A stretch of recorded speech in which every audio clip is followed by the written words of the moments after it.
Good morning, everybody. Good morning, Rabbi. This week's Parsha is Parshas Vayaira, and it starts off that Hashem comes to pay a visit to Avram Avinu after he's recuperating from the bris milah, and he sees that Avram is very concerned because he's not able to do the mitzvah of Achnasas Orchim. He's in pain because nobody's around. So Hashem sends him 3 malachim, 3 angels. So while Hashem is talking to him and he's having this deep conversation and revelation and experience with Hashem, Vayisa Einav, the pasuk says he raised up his eyes and he saw 3 men standing nearby. Vihine shloisha anashim nitzavim olav Vayar. Once he saw them, he ran towards them from the entrance of the tent, and he asked them to come to be his guests. So, Frexach the Shaila, the question is asked, wait a second. You're right now talking to Hashem, you know? Think about a person davening. When a person's praying, the Shulchan Aruch says that when you're davening, you have to concentrate in a level to recognize that you are now standing in front of God. This is a very special time. You have to really be in the moment. You can't be distracted. You can't allow certain things. You're not watching the stuff around you too much.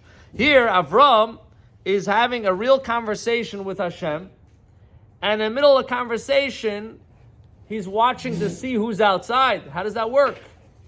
So from this we see that the sensitivity is the key to hospitality.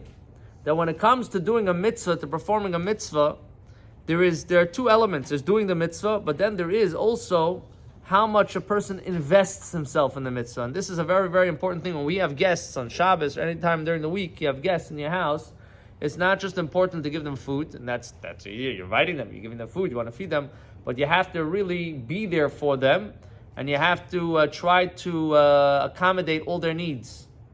Not only that, it's brought down that even when you're having a conversation with them on the table, a lot of times we all like to speak. Everybody wants to speak. Everybody needs to be heard. So the question is, when you're having a conversation with somebody on by Achnasas Orchim on your table, is it about you telling them what you need to tell them, or is it giving them the opportunity to speak?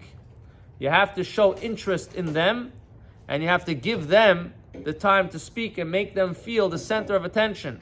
And anything they need, that is the way you are fulfilling the mitzvah of Achnasas Orchim in a complete fashion, a complete manner. And this was something that Avram Avinu, when he was so involved in Achnasas Orchim, that he did it in that way. He was the father of Achnasas Orchim. So automatically, even if you're talking to Hashem, and this opportunity arises, comes about that you're able to invite guests, in a second, he was so trained naturally to be able to be that way, that he saw the guest. Now, at the same time, how does that come with? He's still in the middle of Hashem. So from this, the Gemara says, and we learn this in other places as well, Achnasas Orchim is even greater than receiving the divine presence of Hashem. Because Abraham told Hashem, it's very nice, thank you very much, but please excuse me, I have to go tend to the guests now. So there is this idea that says that Achnasas Orchim is in a sense, reaches a greater level than the divine presence of Hashem. Hashem gives you the bigger schar for that than the actual reward of a revelation. So that's the first thing. Another thing which is interesting, this is from the Chafetz Chaim. The Chafetz Chaim had an interesting custom that if he had guests and they would come with him home Friday night from shul, he wouldn't even say Shalom Aleichem sometimes. He would go straight to Kiddush. Why?